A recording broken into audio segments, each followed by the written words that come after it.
Sir, I'm not accepting illegal service from you. He can have it served properly by a Connecticut State Marshal. It was served properly. No, it's not. No, it's not. Sorry that he's too much of an idiot that he doesn't know how to properly serve something. The court specifically gave instructions. The court tells you it says it right on the paperwork. It is your duty to give it to a Connecticut State Marshal, has to serve in hand.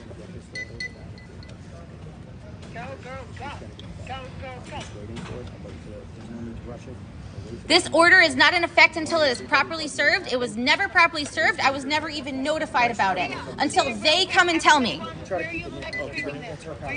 Miss, this is your copy, all right? You have the original, right? You have the original. Yep, the one that Calderon gave. The father's not in New York. Nobody lives in New York. New York has no jurisdiction. Get this away from me. Okay. Okay. That's not mine. I'm not taking any service from you. You're not a state marshal in Connecticut. Okay. Only Connecticut state marshals can serve that properly, and you have to serve me with the original. Okay. And you didn't. Well, this is like they're basically causing trauma to my child right now. Okay, ma'am. Here's your copy of this form. You're not allowed to serve me. Okay. This is the form that we did serve you. If you want to keep it for your own records, you can. Okay. To give context, she lost custody, and I assume she tried to leave the state or country because she's at an airport. But since she's not above the law, like she thinks she is, they don't allow her to leave and serve her papers. So you were behind my back? Yeah, I'm grown. I'm old enough now. I feel like I got the right to do that. So I just wanted to get a test and see what is my daddy. And so you called him? Yeah, I called him. He was like, he thought I was his son. So that means that... I don't see nothing funny. Nah. But see, I told you that was your dad. I first of all, that is your dad. I don't know what's going on. I don't know who you took the test with and what you had going on, but that's your daddy. Yeah. It sounds good, but look, I'm just saying. It sounds good. Nah, that's the result. The result say what it say now. I can't lie. I can't fake no results. Now, if you had something going on, then the man that was my daddy. First of all, you didn't have no business going behind my back. That's what you didn't have no business doing. Yeah, but I just feel like I ain't had no bond with him like that. Like, I knew something was off. You know what I'm saying? So that's why I wanted to go get my results and see what's going on. Let me tell you something. It's okay.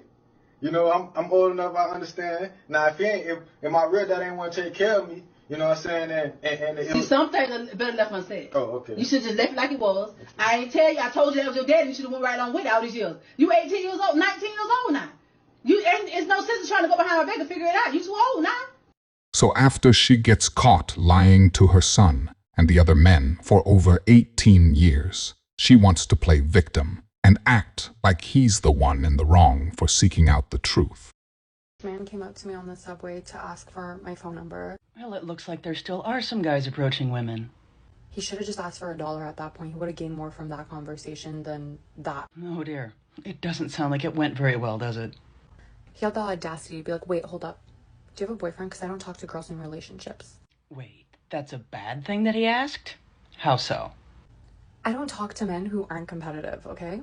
If you can't fight, just say that. Wow. And here I thought it just sounded like the guy was being respectful. Stop trying to act like you're a good person. You're not a good person. You're approaching a woman alone on the subway. You're a terrible human being. Wait, what? Why not be like, what's your boyfriend's address? Let me kill him with my bare hands and then take you out for dinner. Romance. Learn it. Well, doesn't that sound like the beginnings of a very healthy relationship? Men don't know how to talk to women nowadays. And a lot of women really don't seem to know what they want either. And they seem to have gotten their ideas of what romance actually is from a novel that they picked up at the grocery store. Where are the men who would wake up just so they could be the man who wakes up next to you? Well, I'm sorry to have to break it to you, but those men, they've already woken up and they've left. Because you see, men have now realized there's no real benefit to waking up next to you. We've seen that while you demand things from us, you offer little to nothing in return. At least not anything we can't already get without involving ourselves in a relationship with you. And on top of that, for decades now, y'all told us you didn't want us. Y'all told us you didn't need us.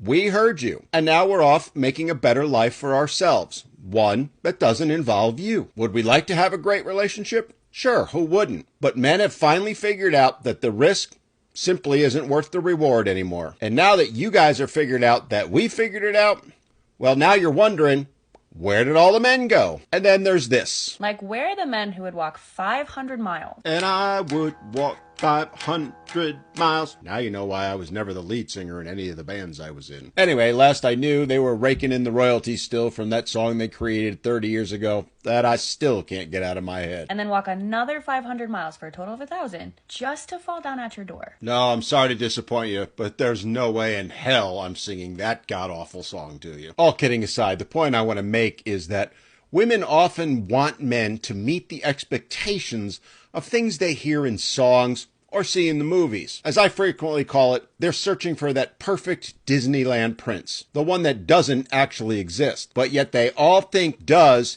and that they deserve. Men see it for what it is, an expectation of perfection, something no one can achieve. And knowing that, why would they enter into a relationship with someone who expects that of them? Someone who actually believes a man should walk 500, 1,000, even 1,000,000 miles just to be with them. Men are done playing these silly little games, ladies. Life is not a rom-com or some romantic song. Life is, well, life. And the completely unrealistic expectations that you've all set now, the higher standards, have reached a level of absurdity that men look at it and go, yeah, no more. We're done. Especially when they realize that they're not going to get anything in return, no matter how hard they work to woo you over. Where are they at? Well, to wrap this up, where they're at is sitting home or hanging out with their buds, playing video games, playing guitar, enjoying life, no longer having to deal with the drama, no longer having to deal with the financial drain of expensive dates, only to get ghosted shortly thereafter, no longer dealing with the ridiculous expectations,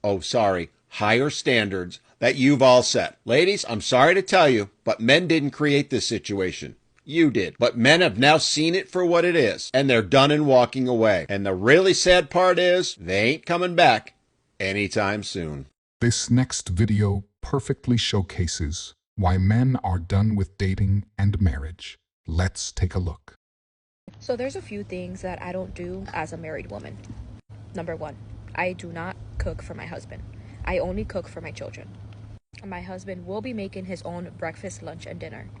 Number two, I do not help him pay any bills.